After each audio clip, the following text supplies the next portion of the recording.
Hi, glad you could join me today. If you'd like to paint along with me, there are links in the description to the paper and paints I'm using, but whatever you have around will work just fine. We're using acrylics on canvas paper today. So I'm just kind of sketching out the composition for this painting. Thought we'd just do some big mountains and then have a little bit of maybe some bit of a valley, but that overlooks these mountains. And just have some nice, beautiful, soft, almost grayish blue colors in the sky today. But just simple swirling sky. Maybe we add some clouds too. And then we're just gonna have some big, beautiful mountains. And then we're gonna put some little trees in and some nice lavender.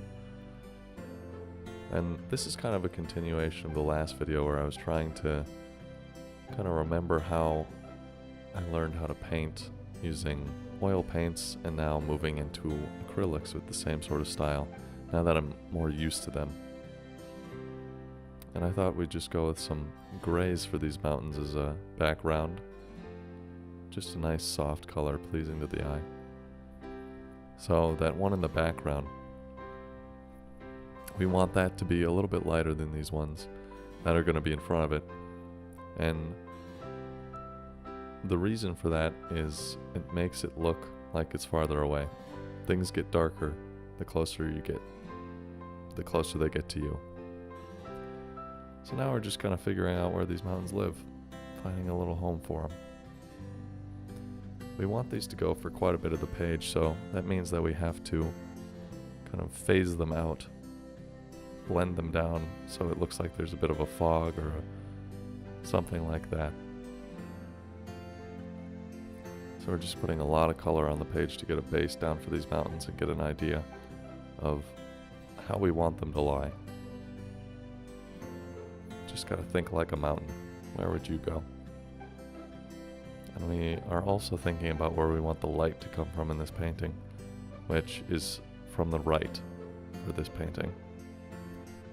So you just think, where would that light hit?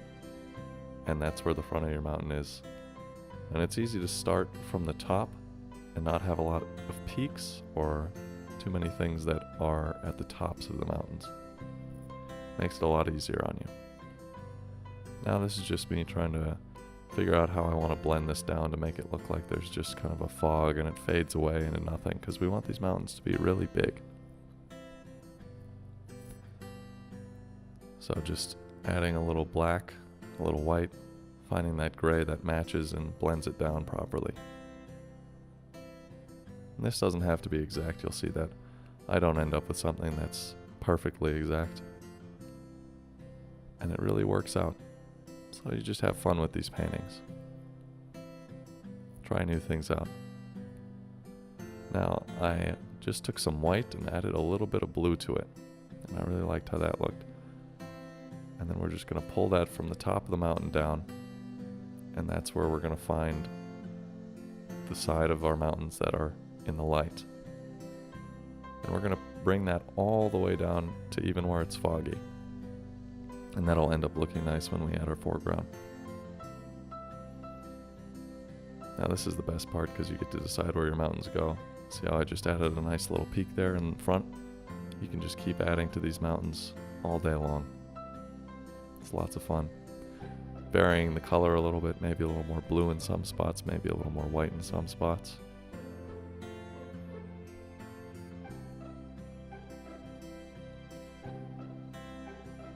And then I'm mixing up a new color for the back side of these mountains. I wanted it to be a little bit darker.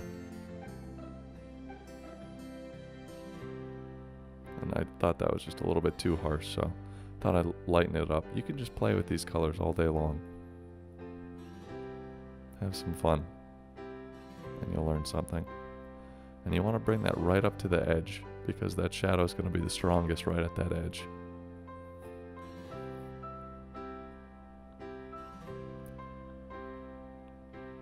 Mountains are a lot of fun, and all I'm doing is just taking a brush stroke that's very light and pulling it across the page to get those little things that makes it look like there's a lot going on in those mountains. Now I'm just going to add it to a couple little spots because there's going to be shadows even on the light side of the mountain.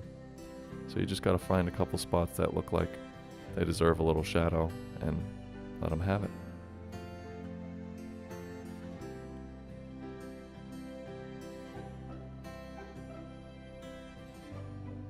And these are just so much fun, and they're so easy to do. I really hope you just pick up a paintbrush, grab a piece of paper, and give it a shot. Just thought I'd add a touch of color to those ones in the back. Almost not visible, because those are going to be blurry to us in the foreground from our perspective. Now I'm just going to lay down a dark color that I want to be the entire front, the entire foreground. And it's going to be the perspective of us being on this sort of grassy knoll, and then we're looking out over this mountain, and then there's maybe a stream, we don't know, down at the base of that mountain. There could be anything. And these grays and these greens and these lighter blues, they all work really well together as colors. I would encourage you to try it out. Try using these colors and see how they work for you. So all I'm doing now is going into a yellow ochre and just tapping the brush into the page to make lots of little grassy things. And you also have to think about how you want your ground to lie. So you want it to be the brightest at the top, and you can have multiple layers. So you just got to work that color down and it gets less powerful the further down you go. And that's how you add some depth and some height to your paintings. And then you can add multiple layers, which is what I'm doing now. Adding a second layer there.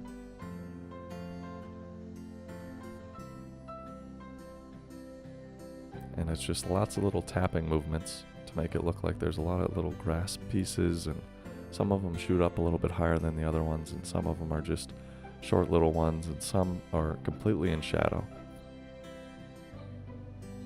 And now we're just putting in some little pine trees.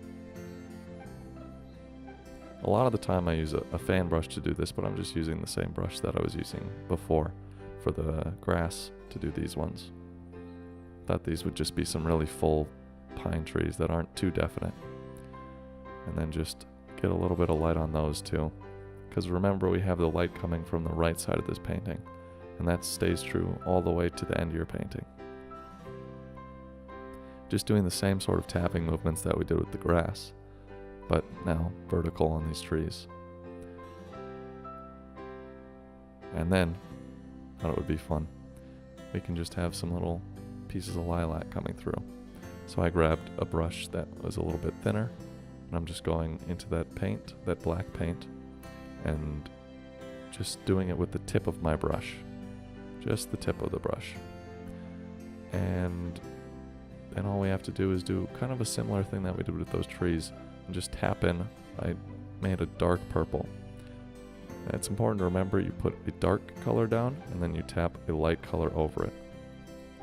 This creates a lot of little shadows and fun little things for your eye to catch that makes it look a little bit more realistic.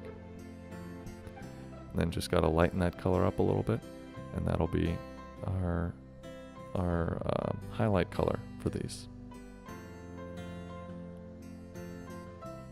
And I just had a lot of fun with this painting. I really liked it. It was so much fun for me to do, and I really hope you do try it.